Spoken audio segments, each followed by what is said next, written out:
Hello everyone, this is Serious Trivia, and today we have a special treat for all of you guys, as I have access to the closed beta version of Creative Assembly's newest Total War game, Total War Elysium.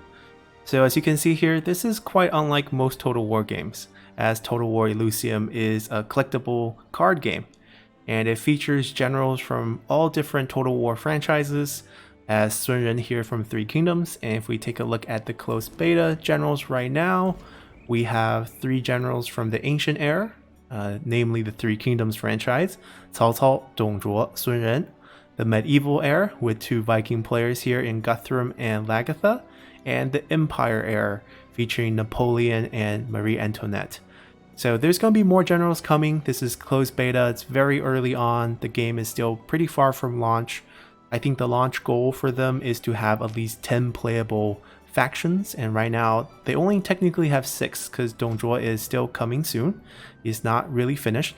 AI can play him, but the players don't have access to him yet. And I had about a week to play this game before recording this, and CA has graciously allowed me to play the closed beta and also to share 90 minutes of gameplay.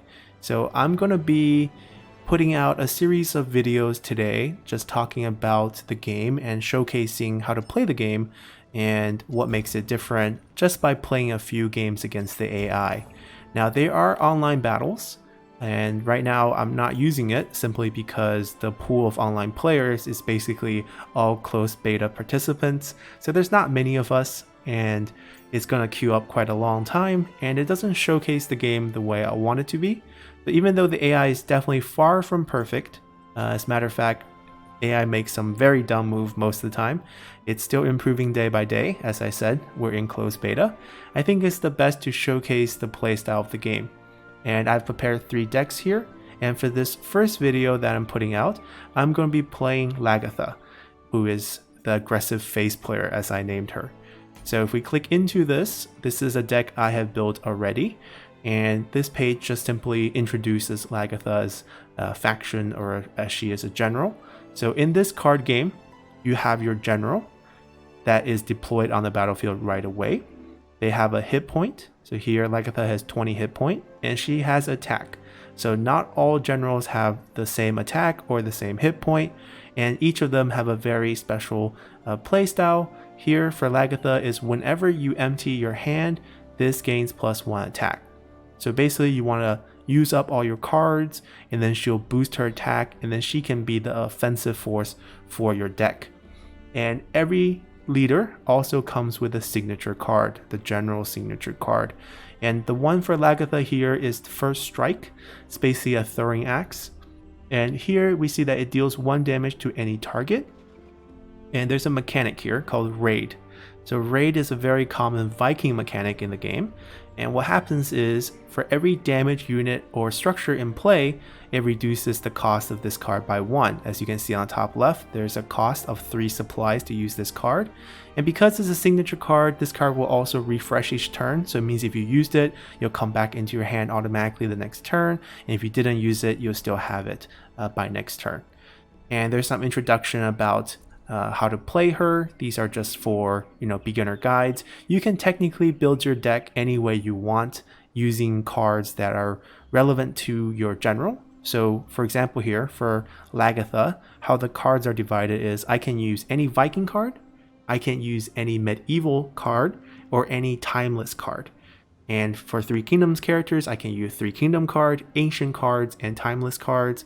And for Empire characters, I can use Empire cards, I can use French Revolution cards, or timeless cards. So they're divided into different time phases, and each have a slightly different pool of cards they can pick from, and you can build your deck accordingly. So let's jump into a quick AI game here just to showcase the faction and kind of talk about what separates Elysium from other collectible card game. And just a little trivia here, Elysium, as many of you who have, we have a mirror matchup. Okay, that's fine. That's actually better. So Elysium, the term, comes from the Greek world. Basically, it's the underworld for the heroes, kind of the Valhalla of the Greek world. If you fought well in life, you died, you were honorable men, you go to Elysium. So this is where all the generals from different Total War game are coming together. And what makes the game really unique is here. So this is the 18 card deck that I built. In this game, you can only have one copy of each card. So I'm going to play as we go along because there is a timer. And what I want to do here is I want to get some raid cards going. And the key thing that makes this game very different is you pick 9 cards during each day break. So as you can see here, this is a turn setup. This is a 7-turn cycle that covers each day. And at the end of each 7 turns, or the daybreak turn, both sides will have access to their full reserve, and they'll pick out the next 9 cards to be shuffled into your existing deck. So as the game flows, you can control what kind of cards are in your deck to dictate your early game, mid game, and late game. As you can see here, she is going first. We're going second, so we're compensated with the supply catch of this basically 0 cost 1 supply. And this is your supply. It will increase by 1 every turn. So very similar to most card game here. What's very different is you can see there's these 4 lanes. So the 2 lanes on your side is your lanes, and that's theirs. You can only melee attack from the front line. See, we can't attack her, but she can attack us if there's nothing blocking the front line to the back line. So we're going to go meet her to fight. And we're also going to play our short sword, which is a melee attacker. You see there's no range icon. We do have range cards, so if we draw that, we'll showcase that.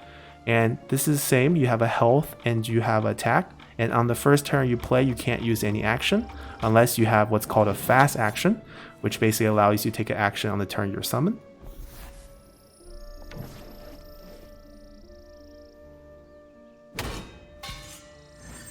Okay, that's a nice card. That's also a very nice card. So even though this card can't do anything to us because she's on the back line, we also can't do anything to her because they're blocking us. So what this card does is whenever anything else dies, this deals 1 damage to a random enemy. So very annoying, right? And we can't do anything to her because she's on the back line. But we could maybe throw our axe, and you can see our axe already costs 2. This is in blue because we have 1 injured unit on the field. If I smack this unit with my 1 attack and this becomes injured, this will be even cheaper. We also have the same card. This gains 1 supply. Also has this raid mechanic. But first, what we're going to do is we're actually going to play Warmonger. This is the essence of this deck here, actually. We're going to trade this off and let them attack us. It's fine. Warmonger here has flanking, so he's a cavalry unit.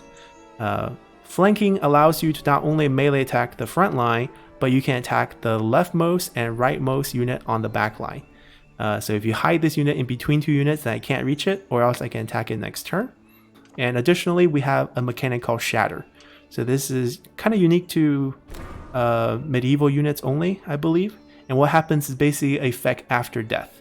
So the effect here is shuffle your hand into your deck, and we love this because once we shuffle our hand away, we gain extra attack because we will empty our hand. So let's continue. And you can see the turns cycling on the left here. So we have very identical cards because we have the same character. Alright, this is quite nice. It's a spell card, or basically called event cards. Spell cards are basically event cards in this game, and here we have Dawn Raid. Draw a card, and every single card in our hand will cost 1 less this turn. Very nice to have. And as you can see, we have many cheap cards. We can make it even cheaper by trading some of our health to get that card injured. And I'm going to kill this right away. So this is the flanking maneuver, you see? And we have a lot of cheap cards. So this is free now after the raid and Dawn Raid, and we get 1 supply back when Herald's effect when summoned. And then this has raid, it's free. This has a daybreak mechanic, which we have talked about. This is whenever it survives damage, it gains +2 attack. You see, this is a very overwhelming deck. It's a very aggressive deck. And then we use up all our cards, and our general gains 1 attack. So if you look here, this is a daybreak mechanic. Daybreak are triggered whenever you hit this daybreak turn. And here it says return this back to your hand. So basically this card, if it's damaged, it'll come back and you can play it again as full health. But if they kill it, then it just goes back into your reserve. which is totally fine. Let's continue.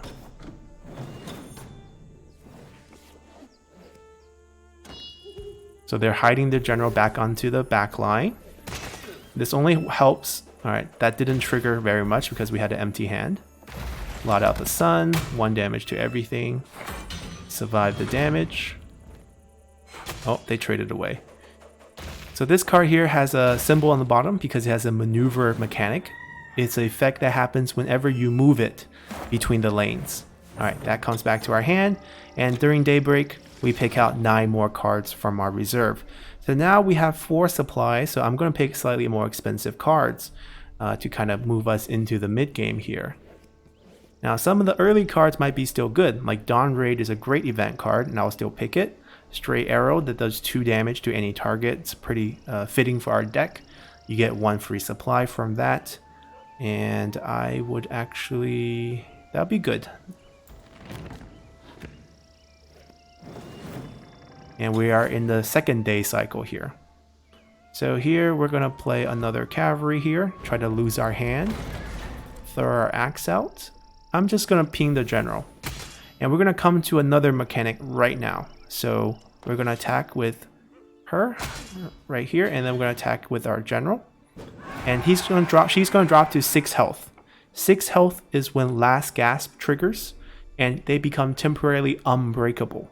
So at this point, you cannot reduce them below 6 health anymore. They will also draw 2 cards. They get 1 turn of immunity.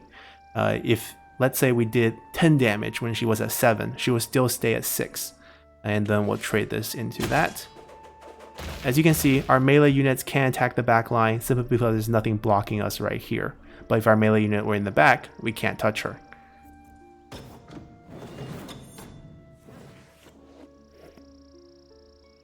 And the Unbreakable goes away. It's only 1 turn.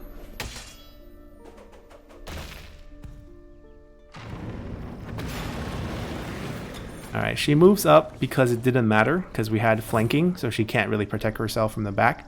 Now this card has the effect where whenever enemy is deployed, this attacks it. It's very good for generating raid, because this card will get injured and the new card will get injured. I have this card in my deck too, but right now it's not going to matter too much. So this has raid, which means we can get it for cheaper if we just simply summon this, because they will attack each other and everything will be cheaper. This would be traded away, and we'll throw out our axe, which boosts our attack, and it's game over. Very quick and simple.